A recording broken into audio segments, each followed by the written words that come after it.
hours in a taxi coming from the airport, which probably says something about the future of communication and transportation. Here are my disclosures. I'm delighted to be here. I'm going to give this talk in 20 minutes, which normally is an hour-long talk, so if I go a bit rapid, I apologize. This famous Swiss surgeon, primarily known for his gastroenterology surgeon, said, "Only the man who is familiar with the art and science of the past is competent to aid in its progress in the future." And that is so true today, even more so, I think, today, as our training programs for surgery have changed so radically in recent years. Now, the history of spinal deformity goes way back, mythologically perhaps, by Krishna, 3,000 years before the birth of Christ, where it is recorded that axial traction was used to correct kyphosis, and we still do that today.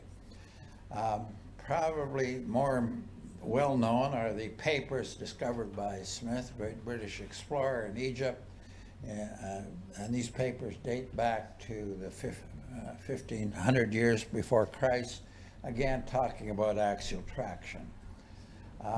This fresco showing the boxing boys of 17 centuries before the birth of Christ indicates a spondylolisthesis. You can see on your left a lysis and then a listhesis on your right. The 4th century before Christ, Aristotle founded the basis of comparative anatomy, and that led to what we are really doing today. Now, here we are by Hippocrates correcting a kyphotic deformity on a frame. He put on a cast consisted of bandages soaked in blood, primarily for tuberculosis, as you might expect in those days. And 2,000 years later, when I began my career at the University of Toronto, the frame we used was not dissimilar to what Hippocrates used some 2,000 years before, rather barbaric, but it did work in terms of axial correction and traction and applying a corrective cast. Hippocrates also introduced the words kyphosis and scoliosis, let out the evil spirits from the brain, described the blood supply to the spine, and described the normal spinal curvatures. Galen, who, as you know, was ostracized for a lot of his work by the early church, also used the words kyphosis and scoliosis and described the exiting nerve roots and began experimental surgery on cord transection in animals. Unfortunately, history does not record exactly what he discovered in his efforts. The Middle East wasn't without a lot of work. 1,000 years ago in Iran, or what is today Iran, they talked of spinal trauma and used axial traction, and also in Turkey in the Middle Ages as well. Now, those of you were in London today, so if you wish to go to Buckingham Palace and the Queen's Gallery, you can see this picture done in 1833 of a spinal deformity, and the typical lady with the right thoracic hump and the thin waist, tall, thin, aesthetic type lady. Now, bracing was a mainstay of all treatment, and here are some of the early braces, which were rather barbaric, uncomfortable, which were used way back 400 years or more ago. And then Walter Blount, together with an orthotist, came from Germany, discovered and developed the Milwaukee brace. The early brace, as you can see on your right, produced chin deformities in a growing adolescent, and this became a problem, and the chin piece was subsequently abandoned. But the Milwaukee brace is still used today, although there are many other modifications of this, including the Charleston and Montreal braces, which are more popular. The first recorded surgery was in the 10th century when a slave in combat was struck across the back with a stave and rendered paraplegic. A laminectomy was done. The outcome is not recorded in history, but when you consider that 90% of soldiers in the First World War who became paraplegic died within a year, I suspect that this person, the slave, did not do very well. These people, of course, are well familiar to you. Pelé from France, really the modern father of pediatric surgery, orthopedic surgery, and Vesalius, whose work on anatomy is well understood. Early surgery was started in France by Guérin, and also Volkmann in Germany did rib resections. Royal in Britain was the first to record resecting a hemivertebra, and Compare in the United States a few years later than that. Guérin began his posterior spinal surgery. Anterior spinal surgery was suggested by Kostuik in the 1900s, and actually in the United States was first performed there in 1924. Guérin performed percutaneous myotomies and put the patient on a brace and some traction and applied a cast of sorts.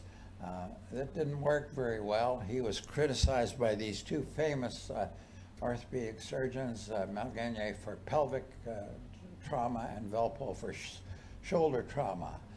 They did review 24 cases, and as you see, 6 of 7 got worse after losing correction. Some were slightly improved. Guérin was banned from practice in France and moved to Belgium. Malgaigne wrote, "It is important to know what to do, but no less important to know what not to do." And those are words which I think are still to be well characterized.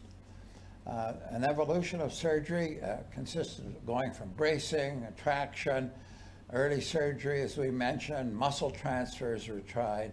And at that time, deformity, and when I began my practice in the early 60s, deformities were generally felt to be secondary in a large majority of cases, secondary to poliomyelitis, which of course was the great orthopedic teacher in the 60s, 50s, 60s, and 70s of the last century.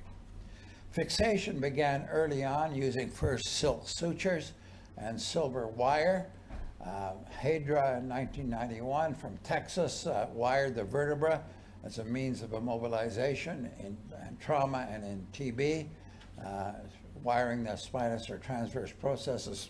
Naturally, silver wire was not very effective because of its ease and breakage. Now here is the first pedicle fixation. Despite the criticisms of the FDA, this really did happen.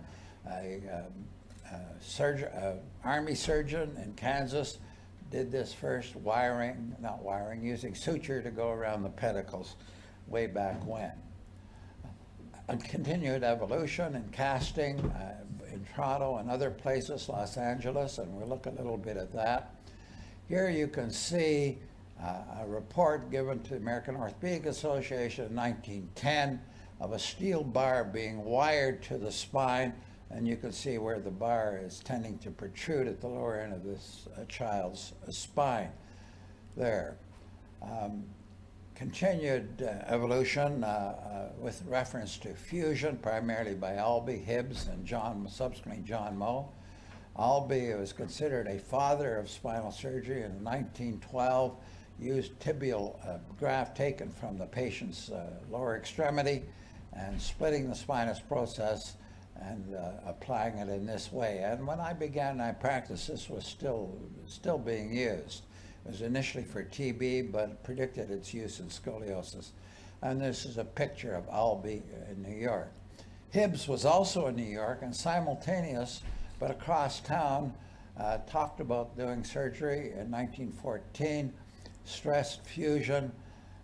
His work has been recognized by the Scoliosis Research Society through the Hibbs Award and the Hibbs Society. And this is a picture of his decortication of the lamina, something which we should do still today. He did not do facet resection or fusion at that time in his first description. Risser from Los Angeles used a localizer cast turnbuckle for the correction of deformity, advocated doing surgery early on in life, and noted the Risser sign with which you are all familiar. Here's a picture of Risser, who was really quite a nice guy. And this was a localizer cast from the front and from the back. A window was subsequently created after cast correction, multiple cast corrections. Unfortunately, it had a high infection rate, and the patients, children, were kept immobilized for 6 to 12 months, frequently in a recumbent position, which was carried on until really into the 70s in many parts of the world. In Toronto, Lemessurier hung children for weeks on end and this sort of thing to try to correct their deformity in a fishnet, and applied a subsequent cast and a window to do the surgery subsequently. And John Cobb, who was really the father after the Second World War, don't know who first thought of this method of measuring scoliosis curves, but while measuring curves by Ferguson's method, Lippmann in New York suggested to me that this method might be worth trying, and I've used it ever since. And this is the Cobb technique, which we continue to do today. Unfortunately, it is essentially uniplanar. Cobb in 1952 reported on his results of using bank bone, cancellous bone, to supplement fusion, but he said, it does not take the place of good technique.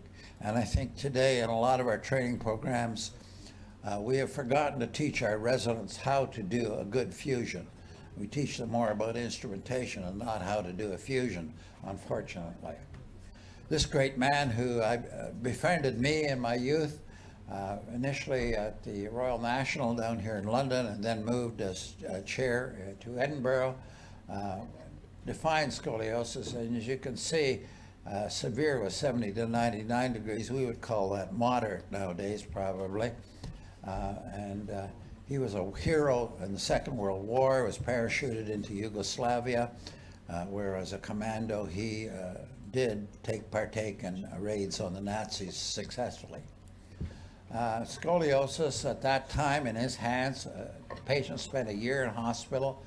He re-explored all fusions at 6 months, as there was a high incidence of pseudarthrosis, high incidence of infection, and maintenance of correction was not very good with the casting techniques. Now in Poland, shortly after the Second World War, Gruca devised these springs initially for the use in trauma, for burst fractures, did use it for scoliosis, but because of the spring and the mobile ends, the hooks would erode through the bone, and it was not very successful. I did go to Russia in 1968. I saw Kazman do this work where every patient was fused to the pelvis. The instrumentation went to the pelvis, to the iliac crest, and most of the cases did fail. In the 60s, saw major advances with the use of things like electromyography and posterolateral fusion by McNabb and Wiltsey, occasional anterior surgery, and then anterior cervical fusion popularized at Hopkins and in Hawaii by Howard and others, and in Michigan, Detroit. In the 60s, saw the development of Harrington rods, knot rods. Although spinal stenosis had been first described in France in the early 1800s, it was popularized by Verbiest in Holland, who was a neurosurgeon. He was ostracized by his neurosurgical colleagues, befriended by the orthopedic community, and then in the 60s, the description of spinal stenosis became much more prevalent. But this is the man, the father of modern deformity surgery, Paul Harrington. And you can see the hooks and rods here used in distraction and compression, and hooks at either end. It only corrected the mobile ends of the curve and did flatten the lumbar lordosis if used in the lumbar spine. Now take a look at this simple instrumentation and look at what we use today when we're in the operating room. $100,000 worth of instrumentation. Things have changed significantly, somewhat for the better, but not maybe $100,000 worth per case. Anyway, and here's an example of an early adult deformity, the distraction rod on the concavity and the compression rod on convexity. The compression rods were abandoned as they tended to flatten out the thoracic spine. And here's an evolution of techniques since 1960 through to the present time, and a lot has happened and a lot more is happening. Now, the greatest stimulus to development of surgery, of course, was Harrington's technique, and this led to the development of the Scoliosis Research Society, which 2 years ago celebrated its 50th birthday. The first meeting was at the Palmer Hotel in Chicago, and this was called by David Levine, who was at the Hospital for Special Surgery, a resident. He suggested having a meeting. And then subsequently, the first meeting was held in Minneapolis, and the 50th was held there a few years ago. And this is really a picture of John Moe, who introduced modern fusion techniques posteriorly with facet joint excision and fusion, and he convinced Harrington to add a fusion, as did John Hall, because Harrington initially only used his rod, and naturally this failed without a fusion. Moe was the first president of the SRS. He used an ambulatory wrisser localizer cast after instrumentation. He introduced halofemoral traction, square-ended Harrington rods and hooks, subcutaneous rods for early onset scoliosis. He was really a great man and a worldwide teacher. From France came Stagnera. Stagnera was also known for his expertise in wine. He was near Lyon, or in Lyon, and he was the first to manage scoliosis with casts and braces. He developed a lot of varying bracing techniques. Perhaps he's best known, however, for the wake-up test, which is still the standard neurological examination intraoperatively. In New York, von Lockham and Smith DeForest removed vertebral bodies, and we'll talk a little bit more about that, but today doing a total vertebrectomy for correction of severe curves is de rigueur, but you must remember this started 80 years ago. In 10 cases, the long-term results were not very good, as you might expect at that time without the lack of instrumentation to why is this not advancing? Slide is not advancing. Hello? Up there.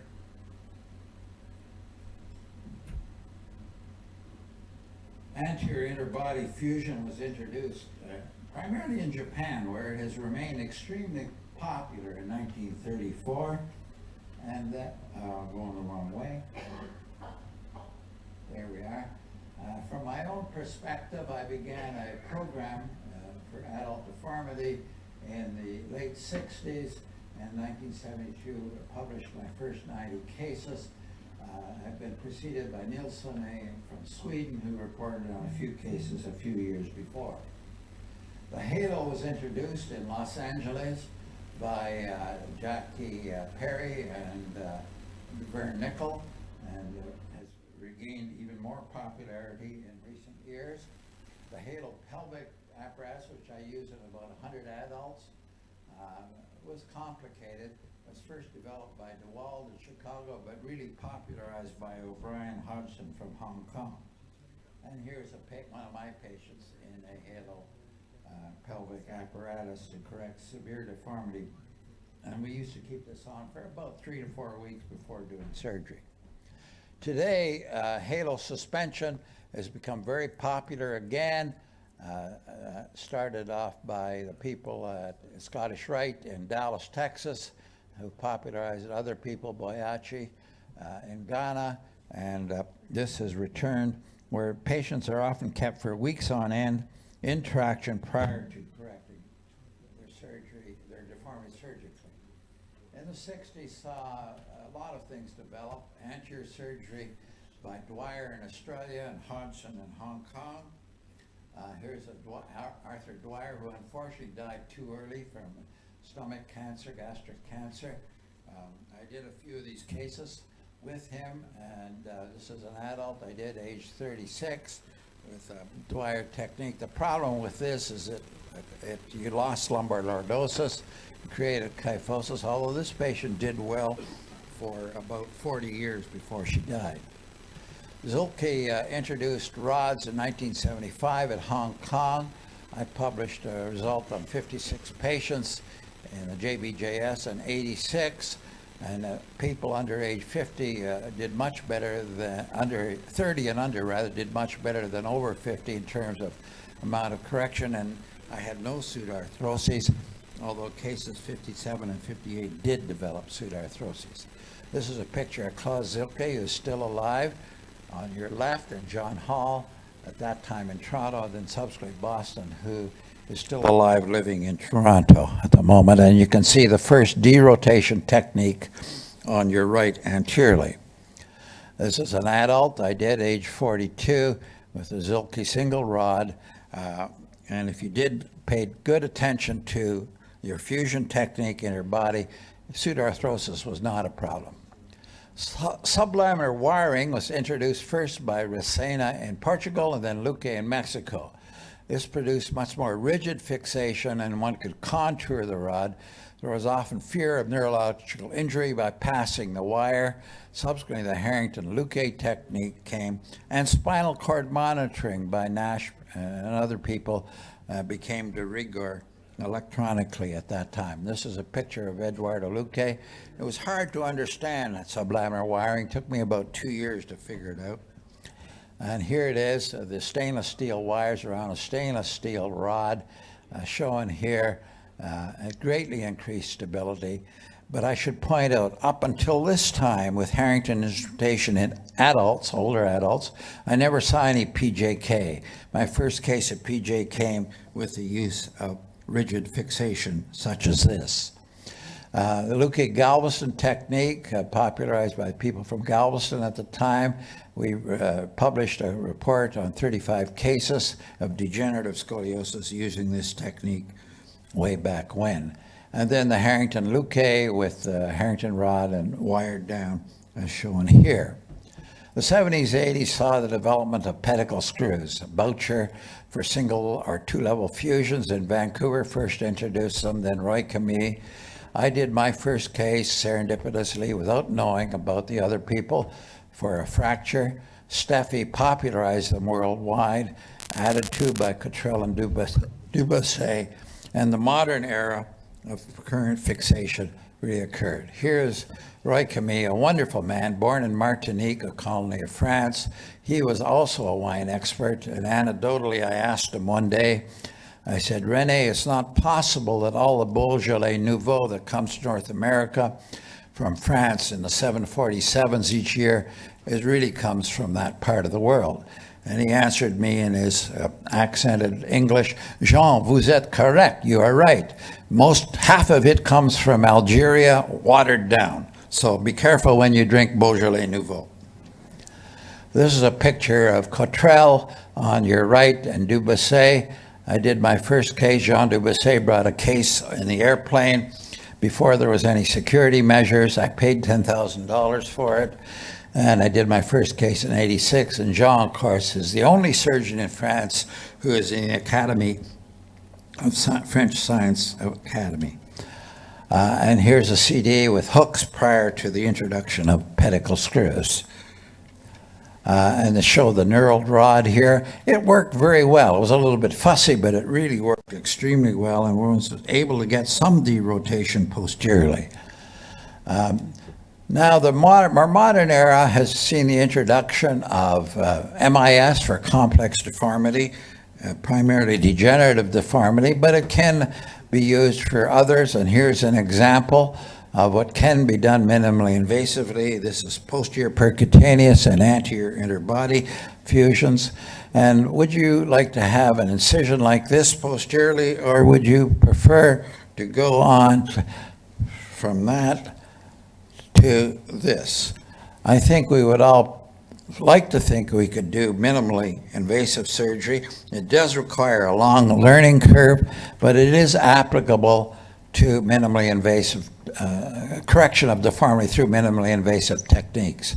The techniques that today are far more effective for correcting deformity with the development of cantilever and translational techniques as described by Asher and others, derotation, vertebrectomy, multiple osteotomies, use of bone substitutes, although that remains controversial. And here's another MIS case where you can see the interbody grafts on your extreme right, followed by percutaneous posterior application of instruments to fully correct the deformity together with facet fusion done percutaneously. And we've seen now, in more recent years, the spectrum of posterior bone resection to correct deformity running from simple Smith-Peterson osteotomies to major vertebrectomies done for correction of deformity. Well, the 21st century is upon us, and are we better? I think we are. We know what our outcomes are. We have good techniques now to analyze cases preoperatively. We are developing techniques to analyze cases intraoperatively, but with other less invasive techniques, the development of robotics, so on and so forth. The future, I think, for deformity correction is extremely bright. Thank you very much for your kind attention.